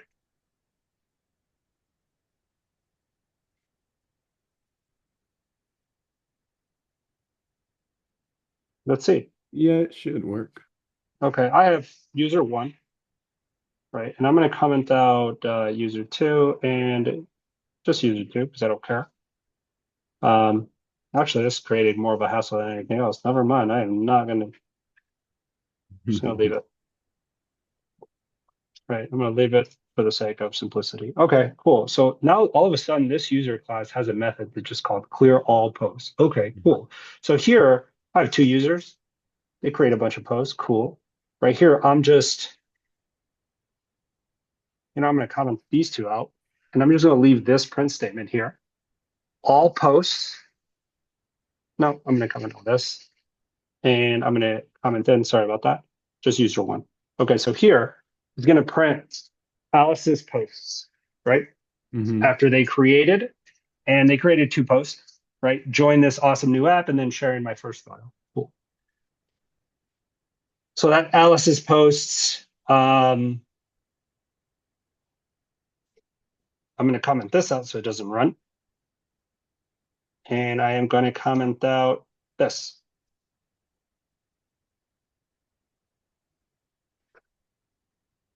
Boom. All right. Control, backtick. All right. If I run this function, what's the only thing I'm going to see on the terminal? Alice's post. Alice's post. Let's see. Oh, sorry about that, guys. Let's try that again. Okay. So I print up here that these people created these posts, but the last line is the one I'm worried about. Alice's posts. Alice created content, just joined this awesome app, and then their second post is sharing my first photo, right? Mhm. Yes? Yeah. So they created two. But in theory, right, if I just delete all this because I don't care. How do I delete all of Alice's posts? What do I run here on line 59? User one dot clear all posts.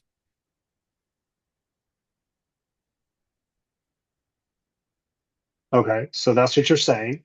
So here, if I print after that specific line, Mhm. right, and I print here, Alice's posts after they have been cleared, right?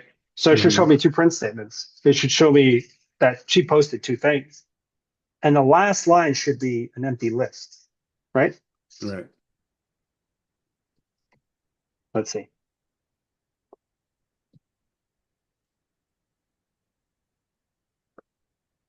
Yeah. Right there. She has no list. I cleared them. I cleared them on line 59. And all of that functionality on user one,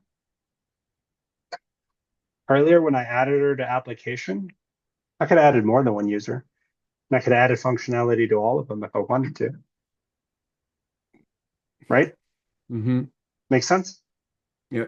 Okay, any questions about this? Because I'm about to give you another challenge.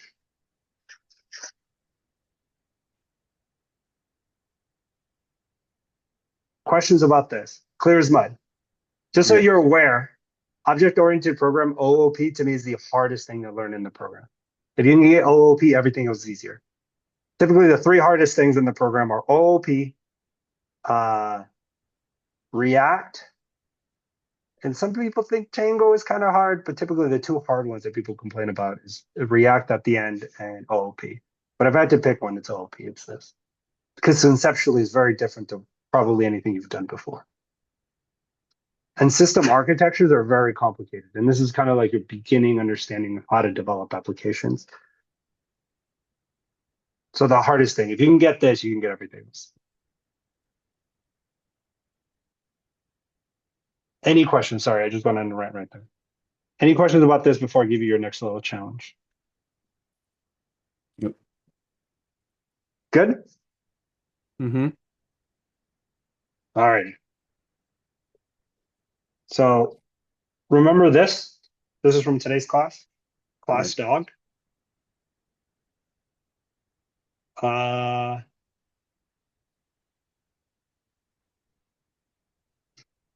you ready? Mm-hmm. You're going to mimic this and you're going to create a class dog, right? Where you can give them a name and the breed. Notice is literally identical. It's a copy paste job here, right? But I want you, and this is going to help you get started on Thursday's lesson a little bit. I want you to also create a class animal shelter, right? That takes in dogs. But I want that animal shelter to also be able to change their name as they often do. Okay. The animal shelter should also be able to take in dogs and adopt them out, just like they really do, right? So here we go. You're going to create a dog class like this. Feel free to add any more functionality to your dog class that you would like. If you want them to bark, give it a method bark with their name, whatever, right? Just play with it.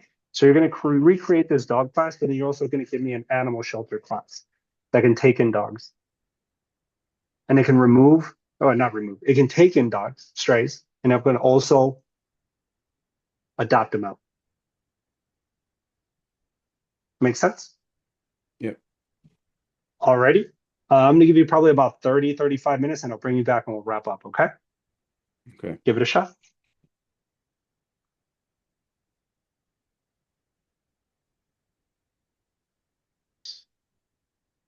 You have to initialize self again, or can you just pull self from the other class? Who has an answer for that?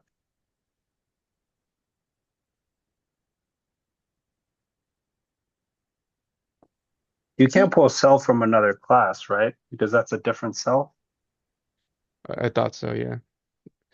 Self is only its class, not anybody else's. Any other questions, guys? Yeah, well, this challenge was just adding just different methods, just like you did update breed. Now that then we had a function that says update name, and then I added one saying update date in, update date out. Is that all this was? No, I didn't mention anything about date at all, right? I was talking about animal shelter, right? The animal shelter should be able to take in the dog class as a parameter, right? Because animal shelters take dogs in, right? They take strays in, but they also adopt them out. So that's really important. I mean, could you add timestamps to all of that? Yeah, you could, but that's just unnecessary complexity when we're really just trying to understand how classes function.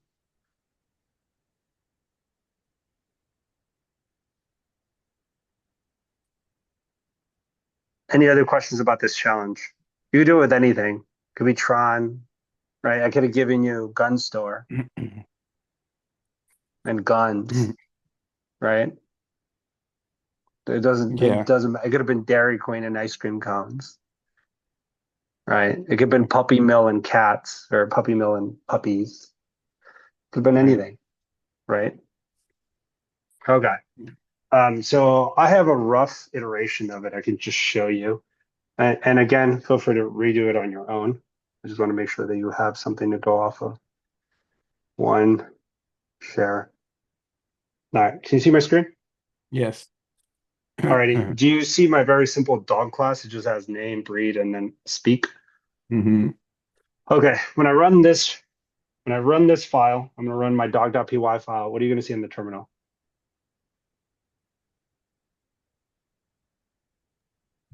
Idaho and Husky. No.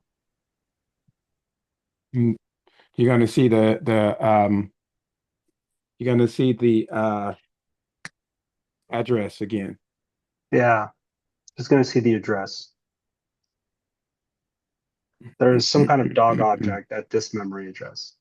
You're thinking, oh man, that's not very helpful. Let me show you a string method you can add to any class. Right? It's literally just a string method, and these double lines or double underscores are known as dunders. So this is a string method that literally would just return whatever you want, but typically people will wrap it in a class and just give it whatever key value pairs they have. Right? So that's typical of how you would write it. Could you just return a big string with the object name and what it is? Yeah, you could. Right? This can be anything you want, but this is typically just convention. So here, if you add that to your class, anytime you print that object, it's going to give you something a little bit more useful than just a memory address. right?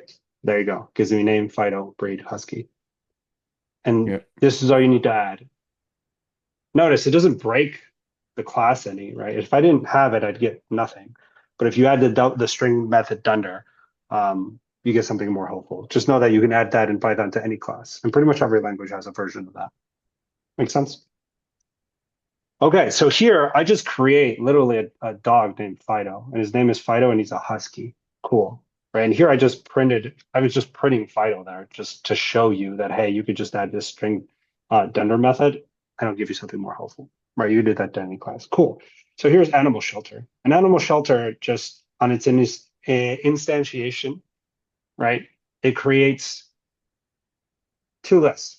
One that says dogs and one that says adopted dogs. Right? Dogs is going to take in adopted dogs, dogs that they're adopted out, straight up.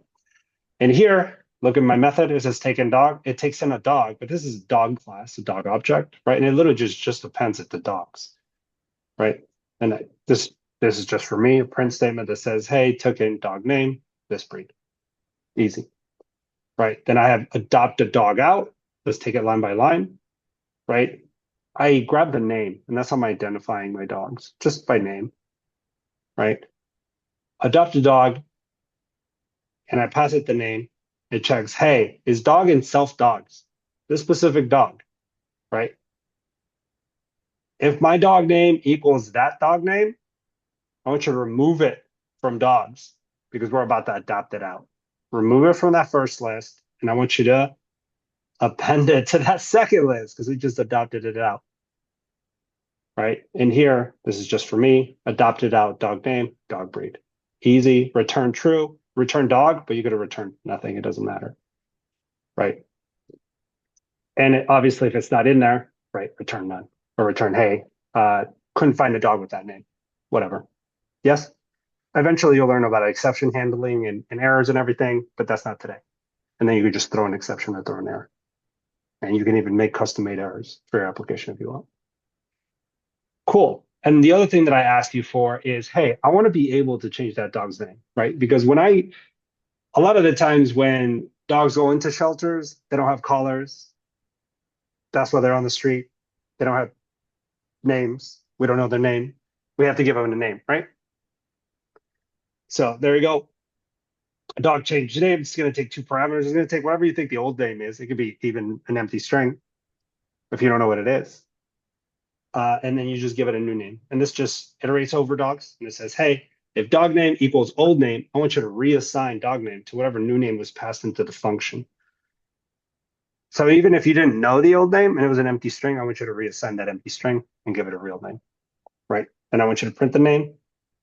I want you to return true for success, right? Or false. Hey, couldn't find that specific dog named blank in our dog shelter. Check the one down the street. They might have them. Right? Because they're not just one animal shelter. They could be many, right? And this is just what I showed you earlier, right? It's just a string dunder method.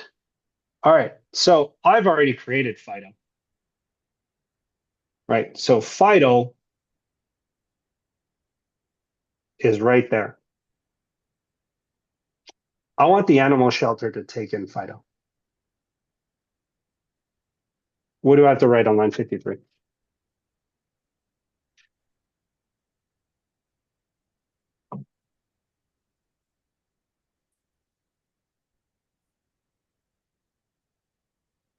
I already created Fido. Fido is an instance of the dog class. He's a husky.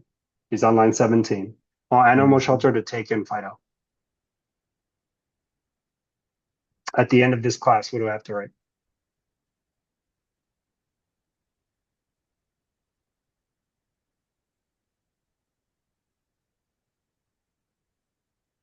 For animal shelter to be able to take in dog, what do I need to do first? For animal shelter to be able to take in my Fido, we need a what?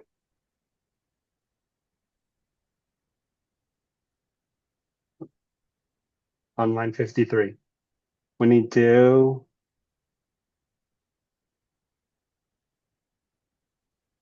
You you need an animal shelter. I need an animal shelter. An animal shelter doesn't take any parameters. Cool. Cool dog animal. That's the name of my animal shelter, right? And it takes animal shelter. Boom. Now, if I print cool dog animal shelter, right, and I run my function, what do I get? An address. No.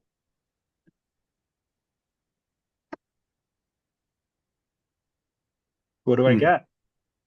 An instantiated animal shelter doesn't take any parameters. The tip-off is on line 51. You're gonna get this. Oh, that's right. You're gonna get animal shelter, dogs equals Yeah, stuff that I dogs. gave it a dunder string method, right? So there you go. It's going to give me right there on line 51 just an F string. It's going to say, hey, animal shelter, right? And the dog's currently in this animal shelter because this is what I wrote. There's nothing. It's empty. It's an empty list. There's no dogs in there. Cool. Right. All right. So I have cool dog animal. Cool dog animal is the name of my animal shelter. Let's just name it shelter because that's confusion. Shelter. Cool. All righty. Now what do I want to do? I have an instance of my animal shelter. Now I need my animal shelter to take in my dog. Right. Right. It needs to take in Fido. So what do we do? Add take in dog. Take in dog. Cool.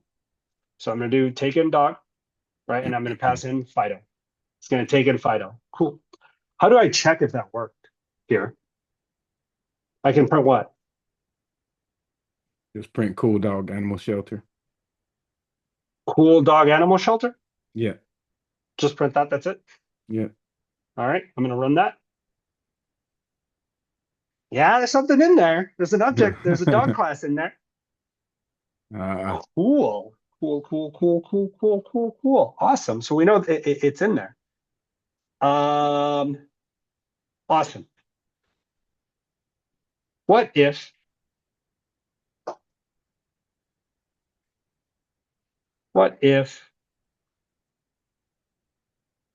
I create another dog? Create another dog, and this guy is gonna be Marcus. And his name is Marcus. And he is, man, I don't know dog names. He is an Australian Shepherd. Can't spell. Hope that's close. All right, Marcus. Right, and here I'm going to take in Marcus as well. So now if I run this again, I'm going to have how many objects in there? 2. And I have 2 objects in there, right? Because that list is now 2 dogs deep. All right, so took in Fido the Husky, took in Marcus the Australian Shepherd. And I see 2 objects in there. Awesome. But what if I wanted to adopt out Fido? What would I have to do here?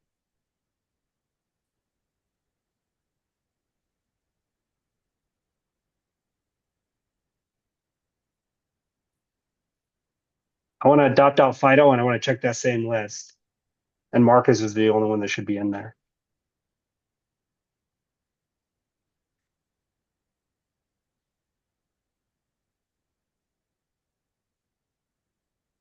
Right here. It just takes the dog name. Cool. All right. So let me go here. And I'm just going to, what's the function? Adopt out dog. Adopt out dog. Adopt out dog. ID helping me out. I'm going to adopt out Fido.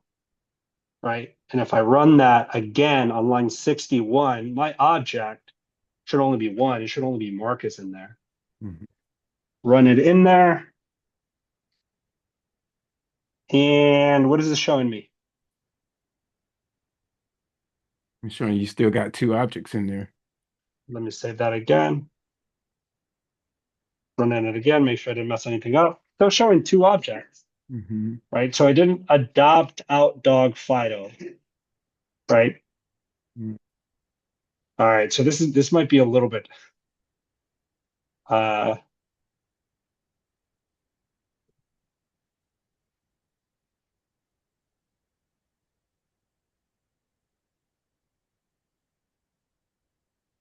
This is a really tough question. I kind of want to, I'm going to ask it. Does anybody know what's wrong here? Yes. What is it, Cisco? Impress me, sir. Well, you have two lists inside of animal shelter. So it's you took one out, you took Marcus out of one list and put it in the other. So it's still showing you have two objects inside of animal No, shelter. that's not it. It's That's the not issue it. is on line 32. What what is line 32 expecting as a parameter? Look at line 32 and line 34. Hmm. Dog name There's equal. a dog dot name and dog underscore name. Yeah, so what's the parameter on line 32? On 32, it's underscore name, Yeah, so what is it expecting? That's a variable. yeah, but what is it? The variable's pointing to what data type? Um, And Variables. it gives you the hint on line 34. Yeah. Dog name is a string. It's not an object. I'm passing it an Okay. object, I right? see. So when you adopt a dog out, it doesn't need the Fido object. It needs Mhm. Fido, the string, the name, so I can find Fido, I got right? you. And Fido is capital F. So now I passed it the right one. So when I run it, it should only be one element. It should only be Marcus in that list. Mhm. And There sure we enough, go. only Marcus is in the list. Okay. Cool. Sorry, guys, we went over time, but I'll take any last minute questions about that. Do you guys want me to post that code in the Slack and you guys can mess with it? Yes, please. Sure. All right, Yes. any last minute questions, guys? No, you've been great. All right, for sure. Thank you so much, Cisco. I would practice this. Tomorrow's Wednesday, right? Yeah, you don't have class. Oh, hey, we dropped the ball on this, but I'm sure you guys already figured it out. When we have a day off, it's incredibly rare we ever have just 2 weekday classes. You're always going to have three. So if that Monday's off, you got class on Wednesday. If the Tuesday's off, you have class on Thursday or whatever or Wednesday and Thursday and Monday. Does that make sense? Yep. All right, just for future reference. Sorry about that. That was definitely on us. Okay, you're welcome. I'll post that code right there in the channel. Have a wonderful day, guys. Good night, guys. All right, bye. Hey, Cameron, before you take off, I have a question for you. Yeah, for sure, dude. Did you